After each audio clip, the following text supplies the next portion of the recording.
Thank you everybody for joining us for our next video. Today we have Bob Hastings, who is president of Hastings Investigations and Consulting, and we have John Cannon, who is special agent in charge of the Georgia Bureau of Investigations. You can read their bios down below us. They both have a wealth of experience and knowledge in investigations, cargo theft, and transportation industry. So we want to jump right in and be very respectful of their time because it's a Monday, and I know they have a lot to do today to get their week started. Hopefully you guys didn't have a busy weekend. We know that a lot of cargo theft actually occurs over the weekend. A lot of it doesn't get reported till Monday though. You guys, I want to move forward with understanding how the two of you, one, John working in law enforcement with the government, and Bob working in investigations and having your own company and working privately, how do the two of you collaborate to help with cargo theft investigations, to help organizations understand how to make a better supply chain program, and then any apprehensions that actually come from the two of you guys working together, and maybe some success stories? If you could please share that with us. I'll let John speak with you. Go ahead now. It's very important. That's one of the things that we try to stress to people who work cargo theft is the relationship and information sharing between the law enforcement and the private sector. And it's very critical that we have that relationship with individuals such as Bob to investigate these issues, recover the cargo, and apprehend the individuals responsible for this. When we have a cargo theft, a lot of times there's a private sector individual, such as a private investigator or a corporate security individual, who is also assigned that particular cargo theft. And we like to be involved with them at the very beginning of it so we can share information. They may have more information they're getting from the victim as far as their telematics or GPS or whatever's on tracking the load. They can get that information sometimes a lot quicker than we can. And that's stuff that we need at the very beginning, which is critical to the recovery. Also, they develop information on their own, which if you don't have that relationship and they share that information with you, you're missing out on some of that stuff. And plus, it's like a force multiplier. More people on the street actually investigating these cases, and it actually helps in that aspect also. And John, working in law enforcement, can you please also help us understand how you work with other task force and other cargo theft bureaus around the United States to help collaborate with cargo theft in Georgia? Well, normally when there's a theft involved anywhere on the East Coast, or all the task forces are notified of the theft pretty quickly. And we share information, we get on the phone, we talk with each other, and we try to determine if there's any actionable intelligence that will allow us to actually go out and sit on the interstate and wait for it to come through Georgia. Because when there's a theft in Tennessee or South Carolina, Virginia, on up north, we can pretty much, if we have something that we can move on, we'll actually go sit and try to catch them when they come through Georgia. So we talk in that fashion also. But with the South Florida Cargo Theft Task Force, they actually assist us in a lot of recoveries because we share that information on what's being stolen and the suspects that we've developed up here through our investigation. We share that information with them, and they go out and actually try to determine which fence or where the stuff may be stored at in Florida. So that relationship between the task forces, when we talk, and we talk all the time, is probably the best it's ever been right now. And that, again, that's something that's very important to talk with them immediately after the theft, because if we've got something we can move on right away, if we've got a really fresh theft, there's a lot of things that we can do, and we communicate among each other, trying to get that information out to each other so we can actually help each other either recover the stuff on the road down to Florida, or after it's in a fence or warehouse or whatever down in Florida, we talk with them, and they actually go out and follow these leads that we develop, and we've recovered numerous items of cargo down in South Florida based on our investigations up here and the suspects that we developed. But you have to then work with South Florida Task Force somewhere, because Does your jurisdiction end at the Florida border, or are you able to expand beyond that? No, our jurisdiction ends in Georgia. We have just the state of Georgia, but the relationship we have with them, when we have cargo that we've identified that may be in South Florida, or suspects that we actually got warrants on. One of my guys will hop on an airplane or get in a car and they'll drive down to South Florida. They'll meet with the South Florida Cargo Theft Task Force, and then they'll go out together and you know, either follow leads on the investigation or actually go out, and South Florida Cargo Theft Task Force will arrest the individuals for it. And Bob, sir, you can pretty much go anywhere there's a theft. You're not limited by a jurisdiction such as Florida, correct? You can investigate thefts in any state? Well, I kind of cater my business right now to the Southeast. You know, I'm right now involved in That keeps you busy enough, right? about 4 states, primarily Georgia, Alabama, Tennessee. You know, a lot of it depends on my clientele from the trucking industry or insurance industry, as far as where my cases end up. But right now, the hotbed right now has been Tennessee. Things have been somewhat quiet here in Georgia, but Tennessee right now, Tennessee and Virginia, and just recently, this past week, Kentucky got hit as well with some high value cargo, and I've been working on a couple of those cases up there in Tennessee right now that may tie into all of these thefts that have just occurred. I think we've had four actual cargo thefts and 1 attempted theft within the last 2 weeks. So that's, but I do try to cater my business primarily in the Southeast, where I'm more comfortable. I don't like to travel much further out of that. It's out of my comfort zone. And Bob, you have to have the same relationships in each state that you have with John, correct? Well, I think well, you try to. I think right now, I mean, obviously we've been working together for a number of years, you know, from private sector, since this task force was formed back in 2009. So we've all been working together for 7 years. But in the other areas, yes, we all have contacts in those areas. Probably not as strong as we do here. But again, you know, when you're working cargo theft from the private sector point of view, you've got it's a lot easier working on cargo theft when you've got a cargo theft task force versus like, for example, right now, the couple of cases that I'm working up in Tennessee, I'm dealing strictly with the local jurisdiction there, and all of these, as a matter of fact, that are going on up that way. But you develop the relationships, you know, and try to educate, especially local law enforcement that are not as familiar and don't have these cargo thefts, like the 2 cases that I'm working right now, the one in White Pine, Tennessee, and one in Lebanon, Tennessee. Those guys don't have cargo theft on a day-to-day basis, so they're a little bit unfamiliar territory per se. And John, you mentioned numerous arrests in your jurisdiction. Is it possible that if Georgia's doing a much better job at catching cargo thieves, that you're pushing cargo theft out of the Atlanta, Georgia area into Tennessee, and that's why they've had an increase in Tennessee and Kentucky and Virginia? I would like to think that's what's going on.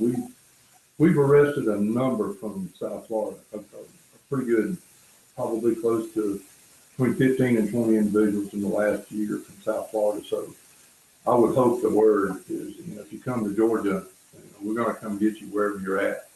And if we can develop a case on you, we're going to arrest you. No matter where you're at, we're going to come get you and bring you back to Georgia. And I hope that's the case. But I'm, you know, I like the kids, the people up in South Carolina and Tennessee that we're trying to push the problem up there and give them some of the issues that we've been dealing with. And Bob, you mentioned something that's really important. The local law enforcement in a lot of places, they're not as well trained as a task force would be on cargo theft. When you go up there and start working with local law enforcement, what are some of the first things you have to actually work with them on to help them understand what you're trying to accomplish? Well, that's a good question, and it kind of falls right into what has been going on the last couple of weeks. The cargo thefts that I've been working here the last 2 weeks. One was in excess of $1 million cosmetic load. The second one was something that originated from a major electronics distributor out of Pennsylvania. That one was stolen in White Pine, Tennessee. The first one was stolen in Lebanon, Tennessee. And unfortunately, in the Lebanon case, I had worked with that department previously years ago on a group out of Atlanta, so I was somewhat familiar with the detectives, or one of the detectives up there. But and for example, I think half the battle in these cases is, number one, try to identify what are we dealing with here. Are we dealing with a local theft? Are we dealing with a organized group theft? And as John mentioned, the South Florida group. In these cases, we were right off the bat thinking that they were followed from the distribution center where these two loads originated. And sure enough, where the case in White Pine came into play is in talking with that small department. That's a very small department with one, maybe two investigators. One of the things, the focus point was to identify the video from the truck stop right off the bat. Now, they looked at the video, but they were only looking at the external video, seeing the truck leave. Whereas when we work these organized group cases, one of the main things that we look for initially is when that driver either is fueling or leaves the fuel out and goes into the store, is what person or persons are following that individual. This is something they were not familiar with. They were not familiar with the organized theft groups and what their MO is as far as following these drivers. And when that part of the investigation was brought out, we were able to get together up there in Tennessee, and we were able to pull the video. We watched the video for 4 or 5 hours inside the store, and sure enough, we were able to identify one individual as what we refer to in the business as a bird dog, and the second individual that came in was the actual person who actually stole the food from the fuel aisle. But these guys were not familiar with their MO as far as following these drivers, and it turns out that in this case, or in these cases, we have now identified where the same individuals that were following the drivers in this case, also followed the driver in another high value load in Virginia, and then a second high value load in another part of the state of Virginia. So we've got these guys, the same individuals, following the drivers in separate theft cases in at least 3, maybe 4 now. That's all still in investigation. But educating some of the smaller agencies as to the organized theft groups is really panned out in this case, and sharing information. We have shared so much information over the last couple of weeks on these cases, and got everybody in the email chain and in the loop from not only Kentucky, Virginia, and Tennessee. So we're all trying to identify who these guys are. But I think that was a big, working cargo theft for 14 years from the private sector. You pretty much see the patterns what we're looking for. So that's helped out in this case. Let me jump in here on that. We're about talking about the video. When we get these videos from other states, or when we get them, we share them with the other task forces that we know that work cargo theft, because we have a lot of video. And a lot of these people that we see on video from up there, we may have seen on video down here in Georgia. So we're able to connect the thefts. And I think it's important that we grab that video pretty quickly and then share it with each other. It helps them identify which organized crews are operating where. So, like the theft in Kentucky the other day, within a few minutes, I was on the phone with Kentucky State Police, and we were doing things here in Georgia to try to apprehend them if they come through here, and they were grabbing the video. And that's just a lot of things that we do when we have a theft, and that video is an important piece of it. Now, although you guys are working together, are your goals somewhat different? For example, Bob, if you're working for the insurance company, your main objective, I believe, is to recover the cargo for the insurance company. And yet, John, although the law enforcement wants to solve the theft itself, is your main objective to arrest the people who are actually committing the cargo theft?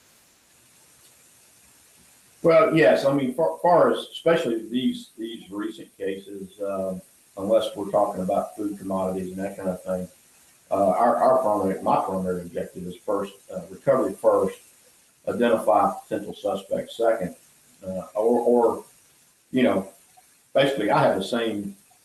That's kind of the same for me. I would prefer to get the recovery and identify the suspects, but first step is if I think it's a high value load and it's headed south to South Florida, obviously we have to depend on their expertise down there and their information that they uncover. But then on my end, if I'm working something in Tennessee or here in Georgia or whatever, try to identify the suspects as well.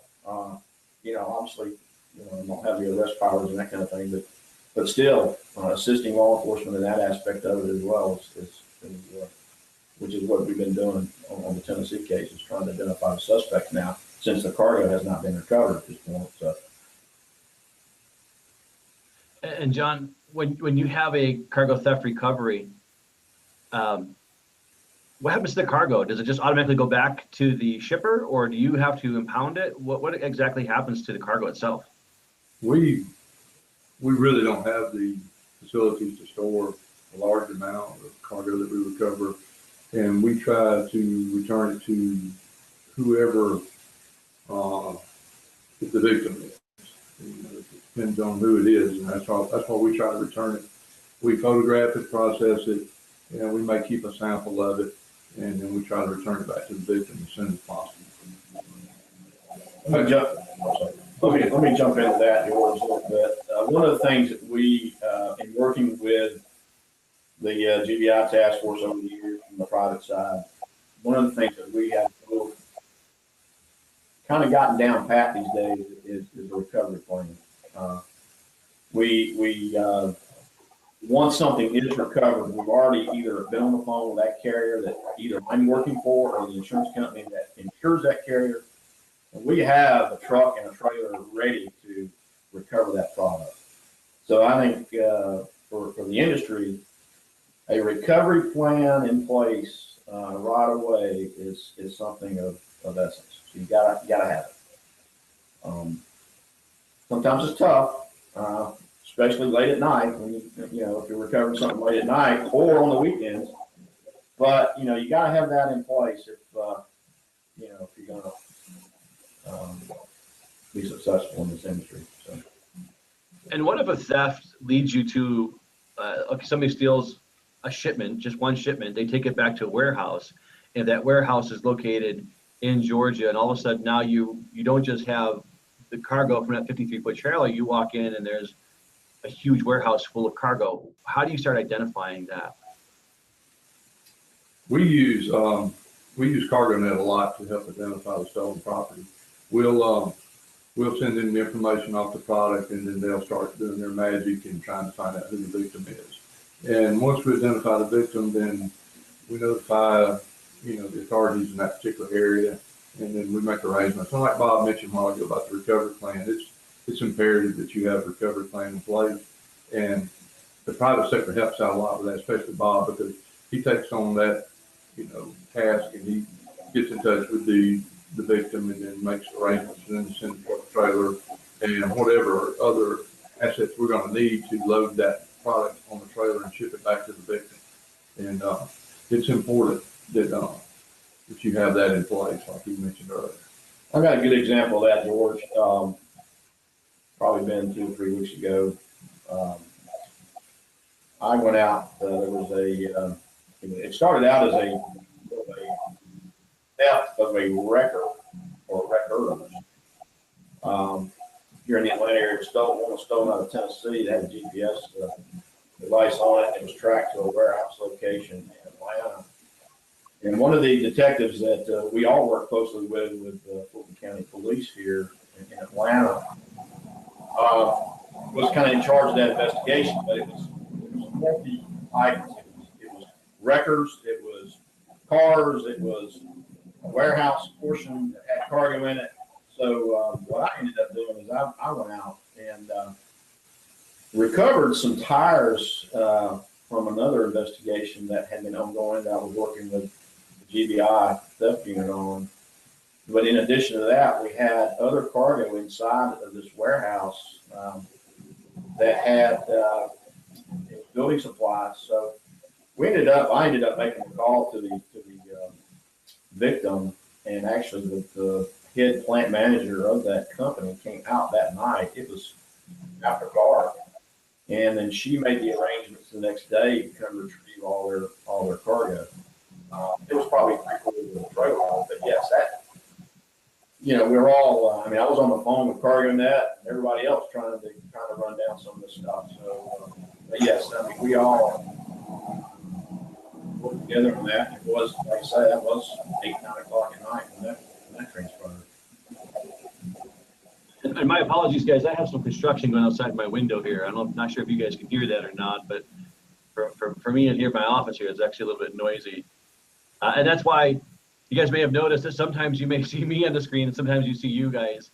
I try to keep it on you guys because the noise will actually flip it to me while you guys are talking. So if you don't see me during the actual presentation here, that's okay. These gentlemen are better looking than I am anyhow, but that's the reason why you'll see the screen flipping.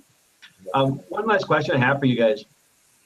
So when you have cargo theft, and before we actually want to see if you guys have a case study for us, but when you have a cargo theft and maybe Bob has some information from one state and John has some information, what is it about cargo theft, the patterns that you guys are looking for that would actually have you think, well, maybe John has some of this information, or maybe I can get this information for somewhere else, or do you just share everything? There has to be is everything shareable, I guess is the best way to put that, where you want to keep some information close to your chest, because a lot of places, especially in different countries, they do that. They keep a lot of information very close to their chest. They don't share it, and they have their reasons. Is there any reason why you guys wouldn't share information?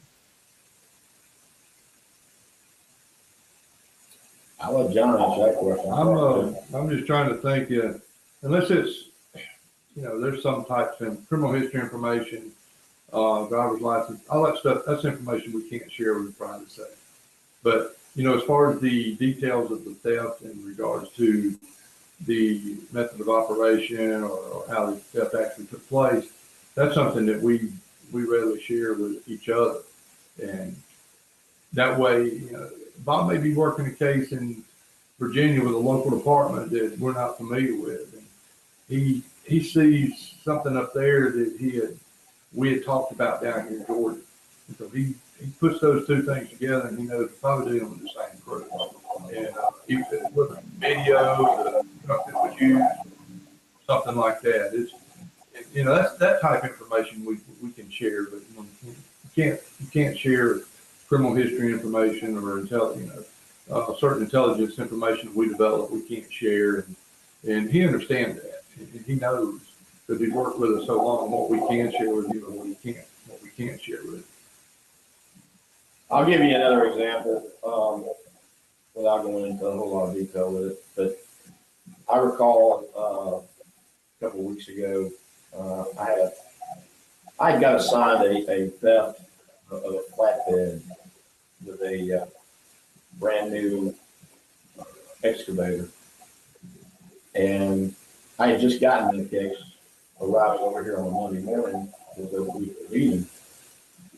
Well, I mentioned it to John about the brand new Bobcat excavator that's stolen from a flatbed outside Birmingham, Alabama. Well, John had already received some intel on potentially that particular unit. So that's what I'm talking about as far as, at the time, nobody had heard anything about the excavator, but yet, okay, I got assigned that case that morning from the insurance side, and here's where the information starts overlapping. So that right there, is a good case example, which is still under investigation at this point. Oh, very good. Now, John, do you guys ever prioritize cargo thefts? For example, if you had whether it's high value, if it involves maybe certain food or drugs or hazmat, do you prioritize them? Or do you guys just as they come in, kind of first in, first out? Yeah, well, I'm lucky enough to have enough agents here. I just actually got a new agent coming here in December. I'm lucky enough to have enough personnel here to assign an agent anything that comes in, and he gets to work on it immediately. But anytime you're dealing with pharmaceuticals or you're dealing with food products or stuff like that, it's going to be a public health hazard. Of course, that's going to be something that goes to the top of the list with us, as far as dedicating our assets and resources to. Because, and a good example of that was it was 2 or 3. We've had some pharma thefts here, but we've been real successful in recovering. And there were, I think it was 20,000 injectable doses of hydrocodone that hit the streets that were pilfered off the load. And once we found out about it, within 3 hours, we had almost all of them back. And that's when we put the resources on the street, because that stuff, it could kill people. And then recently we had 9 million hydrocodone pills stolen here a couple of years ago. And even though it was recovered, we stayed on this particular crew that was responsible for it, because if they're not stealing from you today, they're going to be stealing from you tomorrow. So we tried to take what we, in this particular case, and run with it, because we had some really good evidence. It just took us a while to develop the case that we could prosecute. But, anytime, and we finally arrested some subjects in South Florida for the theft. But my point is, anytime you have pharmaceutical, food, anything's a public health hazard, of course, we're gonna hit that hard quickly, and get enough resources to try to recover that product as quickly as we can. Anything that's going to hurt the public. So you both mentioned kind of some successes, and when, especially recently, you've had a lot of really good success in both recovering a cargo theft and in arrest. What do you attribute most to the success that you've had in those recoveries and the arrests? Well, I want to throw a couple other examples and of working together type thing. Okay. Back in the one case example was back probably a couple of years ago, or a year and a half at least. But that was the we had a load of Kubota stolen here in Metro Atlanta, and some of it is, you have to be lucky sometimes in this business too. But canvassing a known hotspot per se in Metro Atlanta one day, and I couldn't believe what I saw. But anyway, this is in the middle of the afternoon, and this theft had occurred like the day before. And these guys are offloading Kubotas in the middle of a big truck lot that's shared by many other people. Okay, so I see this taking place, so I got on the phone with John and them's group, and told them where it was, and all the troops were gathered up. And then next thing you know, we all went into that location and recovered probably half or 3/4 of those boats. That's knowing who to call. That's having people on speed dial on a day-to-day basis from private to law enforcement sector.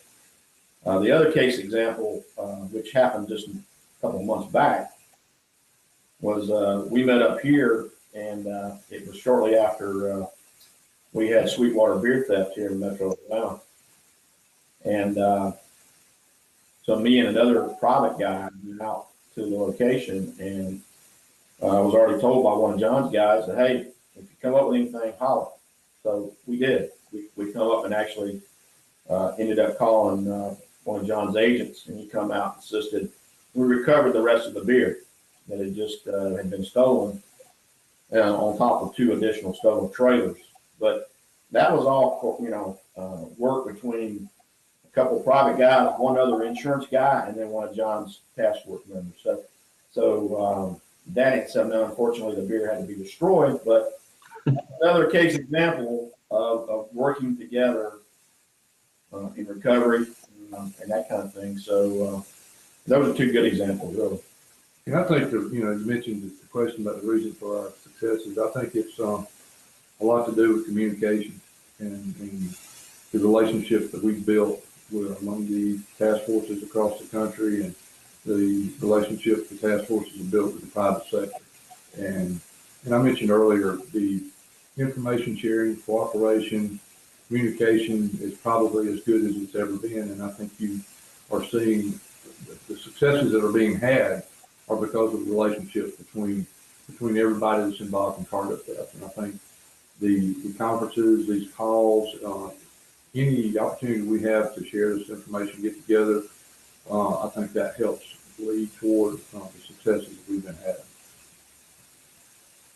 Very good. And gentlemen, a lot of companies and individuals think that supply chain security and risk management programs you need to put a lot of money into them. And while it does cost some money, I've always thoroughly believed that the first thing is educating yourself on what your risks are and putting into action a good security program, but also your network and building those relationships as you keep talking about. And we're going to have a panel on this virtual summit that additionally goes into more about collaboration from the transportation and security coalitions.